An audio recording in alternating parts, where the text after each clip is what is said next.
Hello and welcome to Global Eye. I'm Parikshit Luthra. There's big relief for Pakistan's former Prime Minister Imran Khan, who has been set free by the Islamabad High Court in a corruption case. The court has granted him bail for 2 weeks and ordered that he is not to be arrested in any new case until the 17th of May. This relief comes after the Supreme Court on Thursday termed Imran Khan's arrest by the military as illegal. Pakistan Prime Minister Nawaz Sharifs on Friday said that the PTI leadership is trying to push Pakistan towards destruction. Meanwhile, over 1,500 PTI workers were booked for storming the general headquarters of the army and damaging public property. Police had to resort to gunfire, tear gas and water cannons to control the enraged workers. But the political drama is far from over. According to Pakistani media, the Nawaz Sharif government is mulling over imposing emergency in the country. The political crisis comes at a time when Pakistan is grappling with severe economic problems, including a very high inflation, depreciating currency. The country has been struggling to secure a bailout package from the IMF as well. So what's ahead for Pakistan amid all this economic chaos, a constitutional crisis between the government and the judiciary, and tensions between the Pakistan Tehreek-e-Insaf and also the army? Joining me now to take this forward is Zorawar Daulat Singh, adjunct fellow at the Institute of Chinese Studies and a renowned author and strategic affairs expert. We're joined by Anil Trigunayat, former ambassador, and Humayun Chattha, barrister Humayun Chattha, joining us from Pakistan. Humayun Chattha, if I can begin with you, give us a sense of how volatile the situation is currently. Yes, there is relief for Imran Khan. He has been released by the court, and there is reprieve for arrest for a few days at least. But having said that, what could happen in the interim? How could the army react? Parikshit, as the political situation is very volatile in Pakistan, we can foresee another period of instability as far as the political situation in Pakistan is concerned. As far as your legal question is concerned, the relief given by Islamabad High Court is very extraordinary.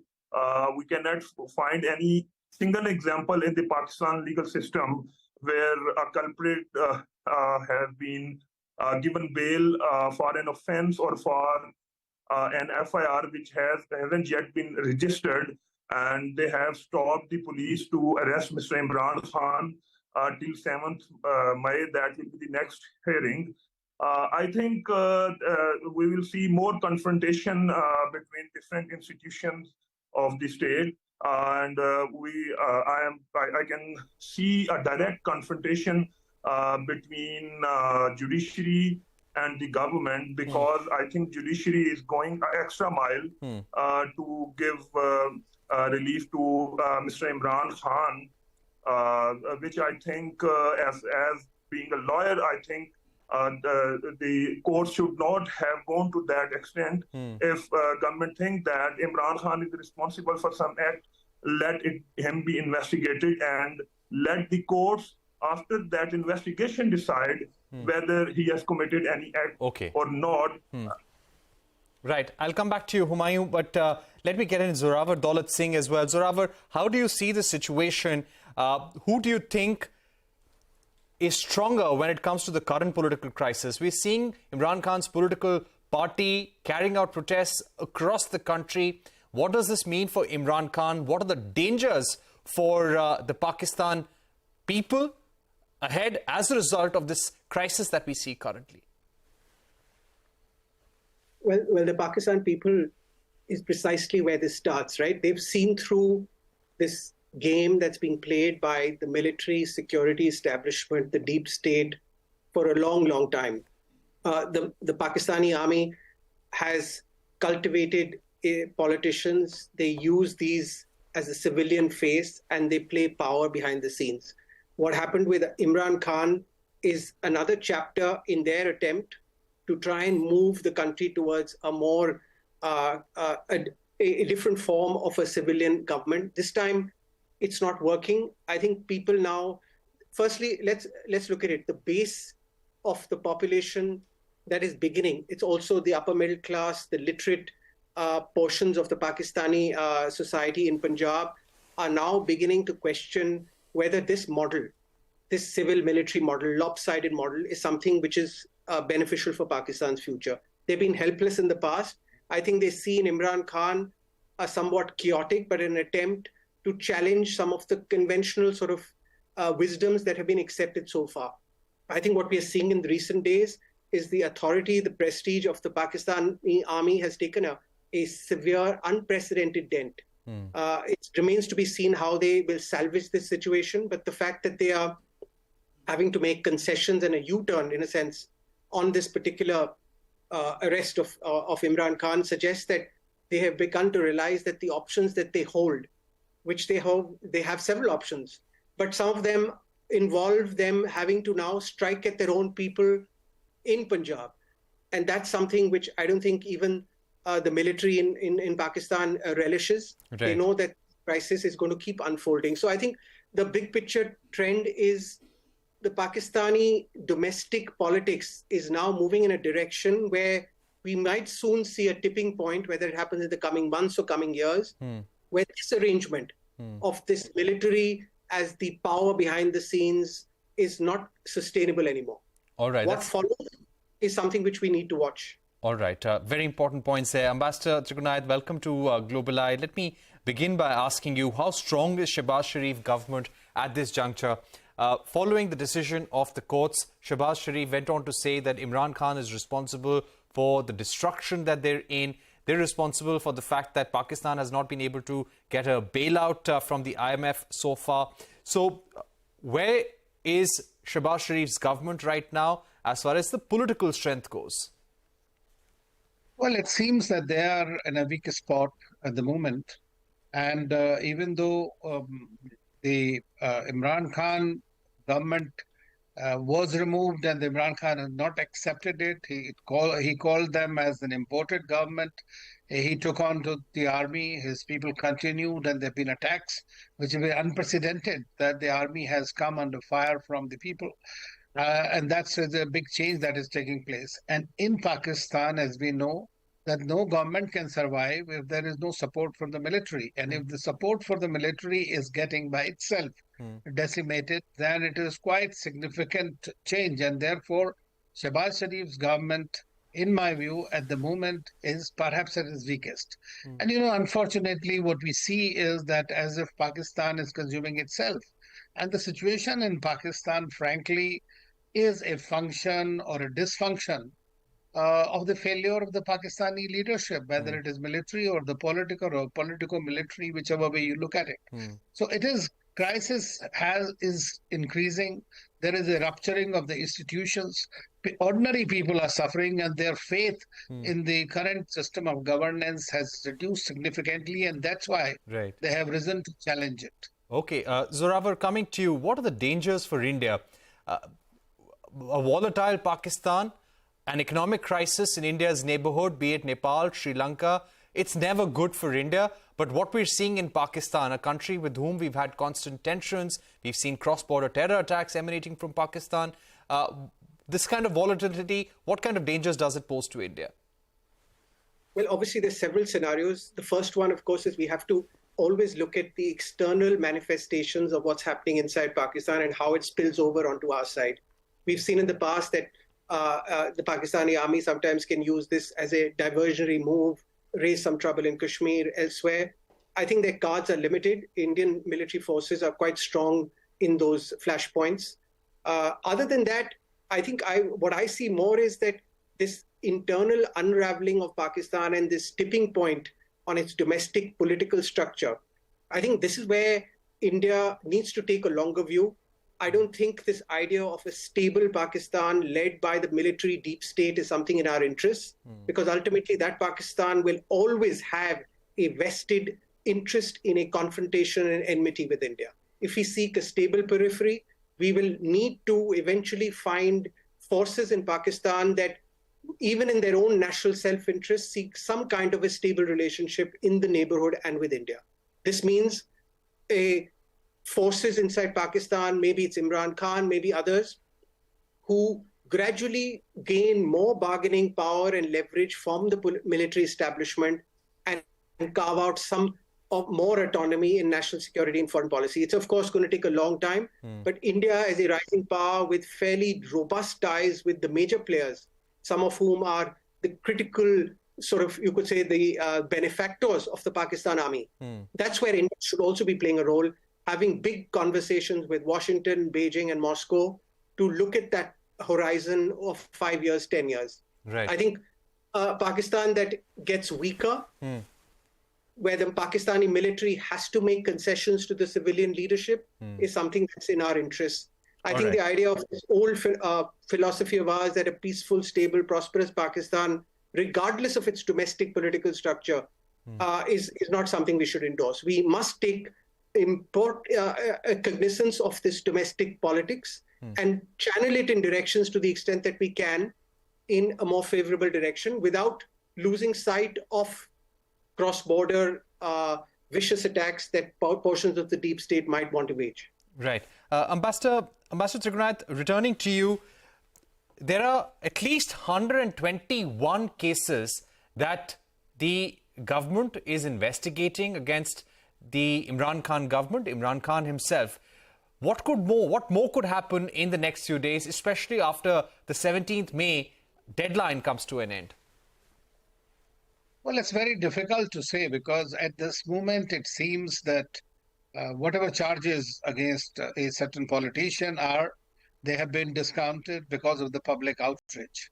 And if that is what, and as the barrister himself was mentioning, if that has been the consideration, then obviously you are expecting the same repeat of the same once again after the 17th. Because see, it is, although Imran Khan says that these are falsified charges and fabricated against him, but at the same time, it is for the courts, it's for the law of the land to take its due course, and how it will take it, that will decide essentially which way it will go.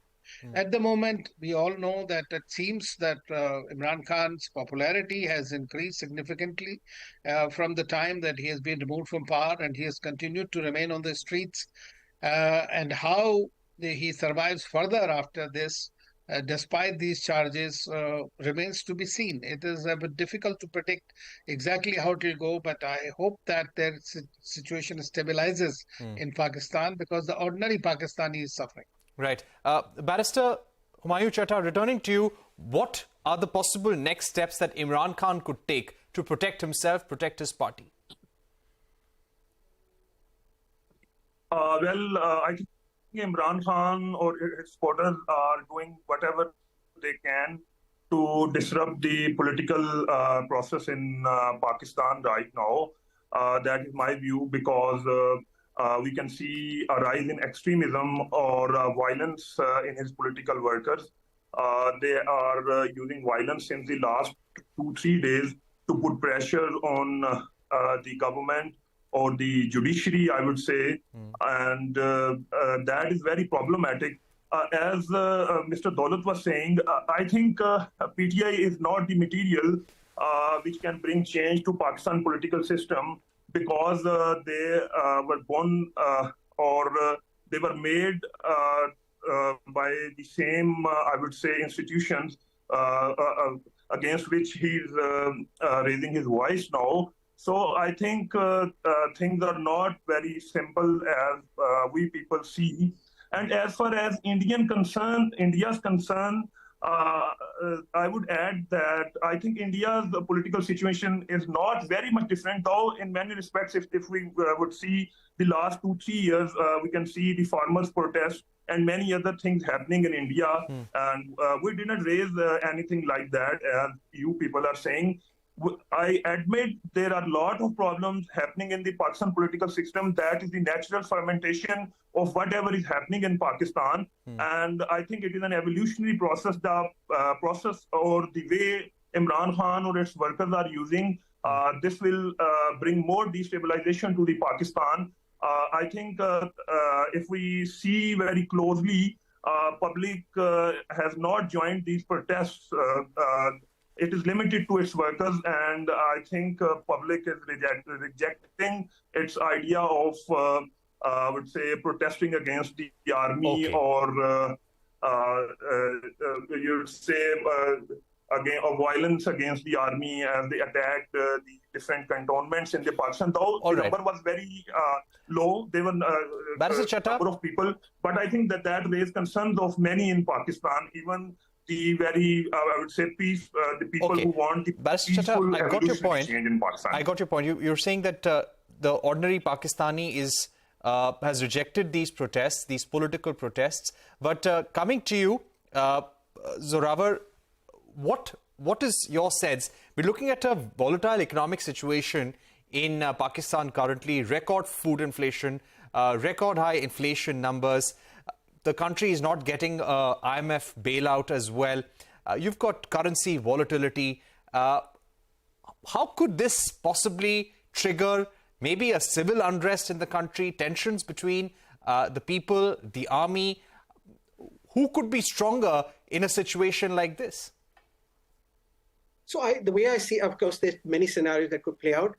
The way I see it is that Pakistan is in the eye of a perfect storm. It's domestic economic crisis. It's losing geopolitical relevance. The major benefactors like the United States and China no longer have given it a blank check that they used to in the past. India is stronger on the east. So I think there are conditions where the Pakistani elite can choose to move in a different direction, reorient itself towards a more sensible foreign policy, stabilize ties with its neighbors, and focus on domestic development. They obviously can't do that because there is a vested interest of the Pakistani army and deep state in the privileges that it extracts from a heightened securitized relationship with India. So the alternative is going to be more crisis.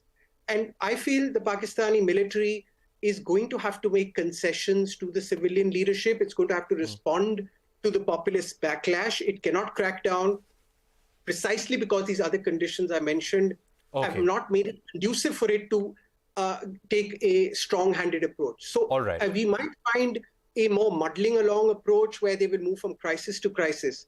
But if, for example, you have a coalition from the deep state and the civilian leadership in the coming months, try and sort of take charge and change course more than just incrementally. I think that's something that will find support from India and the international community. All right, we've run out of time. Of course, muddling along over several more crises. But on the whole, Zorawar, I've run out of time. Churning is going to be good for India. Okay, we've run out of time, but Zorawar Daulat Singh, Ambassador to Grenada, Barrister Chatta, thank you very much for joining us on this segment on the political crisis that we see in Pakistan and the cues for India. We're going to take a break here, but on the other side, India and Canada are aiming to seal an initial trade agreement this year in a bid to increase trade and investments between the two nations. A special discussion when we are back.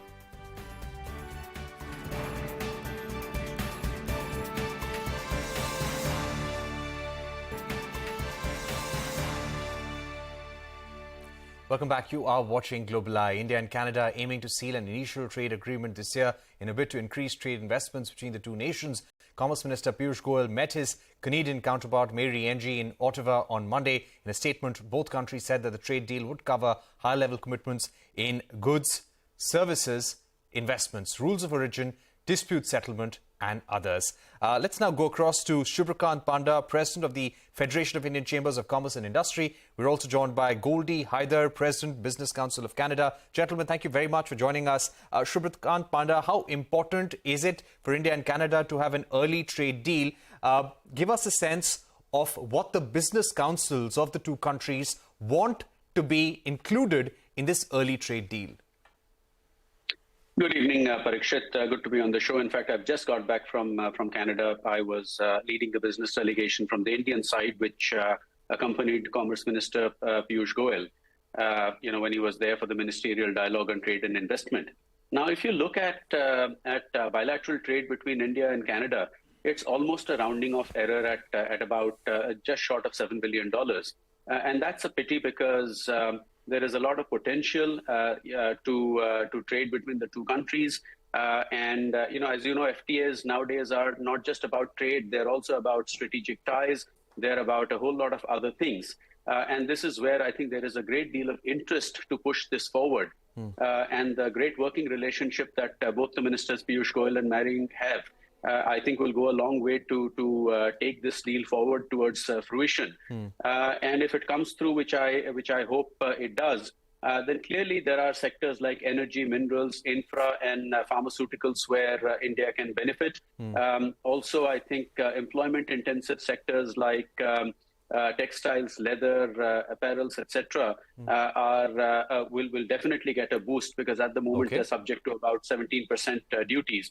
But clearly, what we're looking for, and that is where both the Business Council of Canada as well as FICCI have announced a partnership to try and take this forward and ensure that there is greater interaction between businesses on both sides. Because I'm a firm believer that governments may establish relationships, but it's up to businesses to talk to each other and take that forward, make it broader, make it deeper, and positively impact bilateral relationships. Right. Goldie Haider, coming to you, wanted to ask you about the cooperation on critical minerals. What is the guidance that the companies of the two countries have received when it comes to cooperation on critical minerals? Because the joint statement issued by both countries has a detailed paragraph on collaboration on critical minerals. Well, it's certainly the topic of the day around the world, given the transition that's taking place, and given really the fallout of the episode that's the war that in fact is taking place in Russia. People are looking to secure access to these critical minerals. India has some. Canada has a lot. Over 31 of the key critical minerals that are necessary are here. So it's a win-win opportunity for both sides to invest in each other's countries in the green transition, in renewable technology. The critical minerals is something that I would think the Indian companies need to look at investing in Canada for, because again, ownership and possession is 9/10, as the saying goes.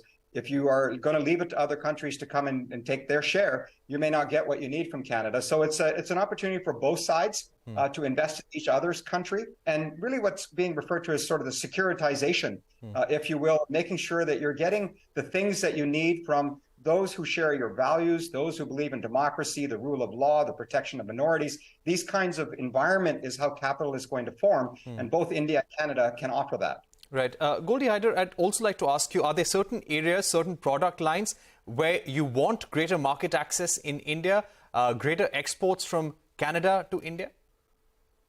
Well, look, it's a wide swath. I mean, we will take what we can get. And the reason is this is an early progress trade agreement. It's not designed to be a comprehensive agreement. We're looking to have access to the markets that were identified. As I said, it's a two-way street. What I think Canada can bring to the equation, though, is helping India in the climate change transition, helping India with energy, helping India with food, helping India with security, working together on sort of our multilateral approach to trade. This is critical because at a time in which business is in search of confidence, we're looking for places to invest. Capital is pretty grumpy these days, if I can say. They want to go where they're welcome, where there's predictable, stable regulatory regimes, stable politics, social cohesion, but also trade agreements become an insurance policy. They're one more thing that businesses can look to and say, this is in place. It allows me to have confidence about where the tariffs are. It allows me to know what the rules are in the event that there are disputes to be resolved. And so I'm